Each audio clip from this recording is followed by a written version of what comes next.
Halo, perkenalkan kami dari mahasiswa Universitas 11 Maret Surakarta, Fakultas Ekonomi dan Bisnis, Program Studi Ekonomi Pembangunan Angkatan 2022.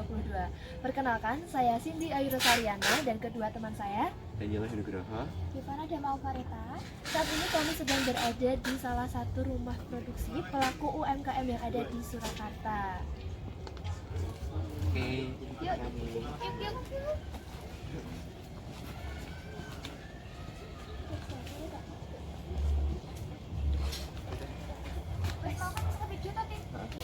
Halo semuanya, saat ini kami sudah bersama narasumber kita, yaitu ada Pak Eko Arif Murianto. Selamat pagi Bapak.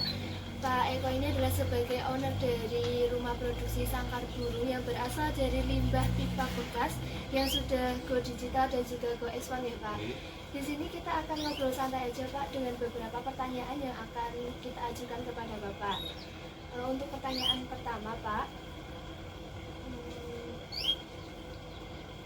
alasan mengapa Bapak memilih usaha produksi sangkar burung dari pipa paralon bekas ini Pak? Alasannya pertama kan di Mojosono ini, terutama di Lebugan ini kan sentra pengrajin sangkar. Ini mereka berbahan bambu dan kayu. Yang notabene bahan bambu dan kayu itu mudah berjamur, mudah terkena hama rayap, kotor, bubur seperti itu, dan juga tidak tahan air kan. Apalagi kalau sangkar berbahan bambu dan kayu itu tikus masih bisa gigit. Jadi burung kesayangan para customer itu banyak mengeluhkan dimakan tikus. Kita juga lihat iklan televisi ya, paralon itu diinjak gajah, dibilas tronton masih utuh kembali kan. Terus kita juga sering lihat waktu ada pembangunan sanitasi atau pembangunan saluran air bersih, banyak sekali paralon yang dibuang di pinggir jalan seperti itu. Nah, kita mencoba membuat itu mulai dari tahun 2014 kita mulai memasarkannya. Lalu Pak, mulai kapan akhirnya hasil produksi usaha Bapak ini bisa memasuki pasar impor Pak? Ekspor ya. Oh iya, pasar impor masuk. Pasar ekspor. Maaf ya Pak, saya ulang. Mulai kapan Bapak usaha Bapak ini bisa memasuki pasar ekspor? Memasuki pasar ekspor kita pertama jual ke luar ke customer itu online itu 2014, tapi kita mulai ekspor itu sekitar 2015-2017. Pertanyaan selanjutnya, selama berjalannya usaha ini hingga berada di titik sekarang ini, kendala apa saja sih Pak yang Bapak alami atau rasakan?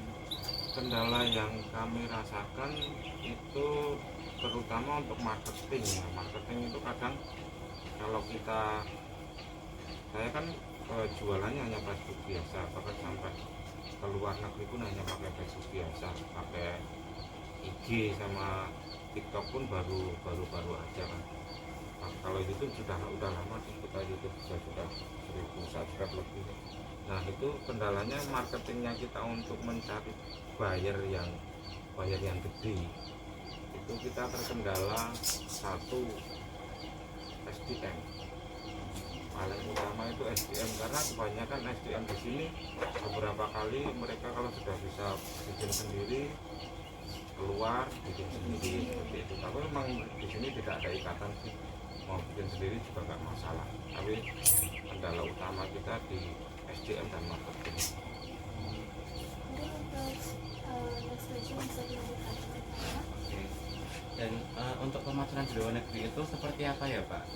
Tahapan dan juga strategi yang depan Bapak itu gimana untuk memasarkannya? Ya kalau kita kan UMKM ya, kita melihat kondisi di usaha kita, terutama itu yang kuantiti kita, produksi kita kan nggak bisa banyak banget karena kan kita dompet. Nah itu kita memasarkannya keluar itu retail, maksudnya keluar paling dalam 1 bulan itu antara 2 sampai 16 piece.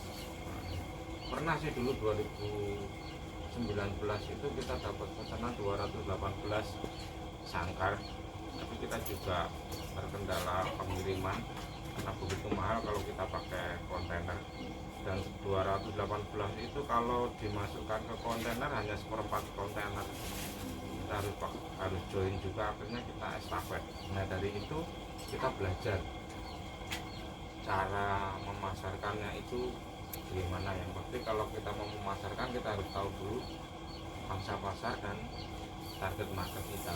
Kalau sudah tahu target market dan pangsa pasar, kita bisa memilih sosial media yang akan kita pakai. Kalau saya 90% pakai Facebook biasa, dan itu pun bukan Facebook ad atau yang berbayar, yang beriklan pun tidak. Yang penting kita tahu dulu target market, kita mau mempromosikan pun nggak sia-sia, jadi langsung mengena di konsumen kita. Bahkan kalau kita keluar pun ya kadang kita juga dipanggil seperti di dinas-dinas koperasi, dinas perindustrian, terus di universitas atau di waktu di KKN itu kita panggil jadi narasumber mengajarkan cara ekspor sebetulnya itu. Ya. Dan sejauh ini tuh negara mana aja ya Pak yang sudah menjadi tujuan ekspor penjualan sangkar burung ini Pak? Kalau sangkar kita Asia ya, karena di Eropa nggak boleh memelihara burung, kita Asia. Jadi paling sering Singapura dan Malaysia. Ini pun kita ke Malaysia, tapi nanti lewatnya kita nunukan, jadi nggak ekspor langsung ke pakai jasa pengiriman ekspor, tapi kita estafet. Kita dari sini ke Nunukan pakai kargo biasa, dari Nunukan sampai ke Sarawak. Ke Sarawak ini kita pakai bus. Pakai bus. Bahkan ke Brunei pun kemarin kita juga pakai bus karena gede banget. Karena kalau lewat kita pakai jasa kiriman langsung jatuhnya hampir 8 juta. Tapi kalau kita estafet murah, dari sini ke Nunukan, kalau yang diameter paling gede paling sekitar 450, dari Nunukan ke Bandar Sri Begawan cuma 180-an, cuma 6 jam. Terjangkau gitu ya. Kita ya itu kok karena dulu pandemi kita kirimnya kan pakai jasa kiriman yang langsung.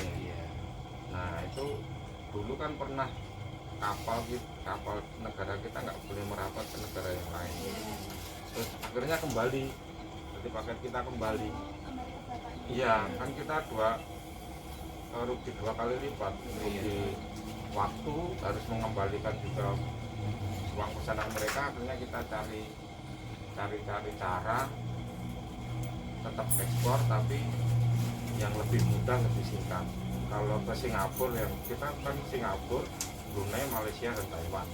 Kalau ke Singapura kita ke Batam kita ada teman pet shop gitu, jadi kita titipkan mereka. Kalau customernya mau nyebrang ke Batam kan paling 15 menit sampai. Nah itu mereka bisa ambil di pet shop, kalau enggak ya kita minta teman kita yang pet shop itu ngirim ke Singapura. Kalau ke Malaysia kita lewatnya Nunukan atau Pontianak, ke Brunei pun juga begitu. Kalau ke Taiwan kita masih langsung, itu untuk yang sangkar ya. Kalau untuk akuarium paralon kita pernah ke Australia, pernah kita ke Belgia juga pernah, ke Banglai India kita juga pernah, Singapura juga pernah. Kalau untuk yang akuarium, tapi karena pandemi customer kita banyak yang hilang. Oh, jadi selain usaha sangkar burung itu juga ada akuarium Pak? Ada akuarium tapi dari limbah koral. Itu sekitar berapa lama ya Pak pembuatannya untuk satu sangkar? Kalau untuk yang polos kita diameter 22 itu paling sering ke Singapura itu 1 hari, jadi kita kuantitinya 1 bulan sekitar 30 kalau untuk yang polos. Tapi untuk yang motif kita macam-macam, tergantung karyawan kita motifnya seperti apa, customer mintanya seperti apa, itu tergantung ya. Harganya sendiri itu mulai dari berapa sampai berapa Pak? paling murah di sini 550.000, paling mahal ya 3 juta. Untuk yang ini kita lakunya 160 ringgit Ringgit. kali 3.100 hari ini, kali 3.100. Kalau di Indonesia paling sekitar 700. Kalau kita keluar ya ambil 2 juta. Kalau harga yang tadi ditanyakan harga ya di sini paling murah segitu, tapi kalau keluar misalkan kita ke Singapura itu paling murah $110. Di sini 500.000, kita jual ke sana $150. Dolar Singapura hari ini 10.080 kalau nggak salah, ya, sekitar 1 juta lebih lah, 2 kali lipat harganya. Tapi di sana kan recehan. Iya. Ada tidak Pak rencana kedepannya untuk menjaga stabilitas juga dan mengembangkan usaha Pak? Itu pasti ya. Iya. Pasti milestone kita pasti, rencana jangka panjangnya itu pasti. Tapi kita lihat iklim politik di Indonesia juga mempengaruhi. Iya. Ya, juga mempengaruhi. Terus musim misalkan musim sekolah, lebaran itu juga mempengaruhi.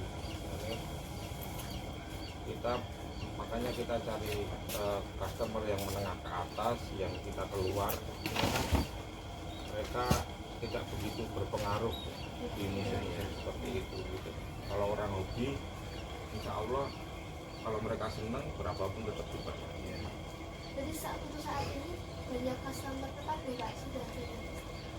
Keluar ada, akan waktu pameran SNI, BSN Badan Standarisasi Nasional itu kan kita dapat fasilitasi dari kementerian, pameran itu produk-produk UMKM yang ber-SNI, karena kan kita bahan bakunya pakai paralon yang sudah ber-SNI kan, kita dapat customer dari Singapura juga. Tetap dari setiap sebulan antara 2 sampai 8. Mungkin cukup Pak pertanyaan Iya. dari kami, sudah menjawab rasa penasaran Iya. kami bisa sampai Bapak sudah go ekspor seperti itu. Mungkin kita cukupkan untuk sesi tanya jawab hari ini. Wassalamualaikum warahmatullahi wabarakatuh. Ya.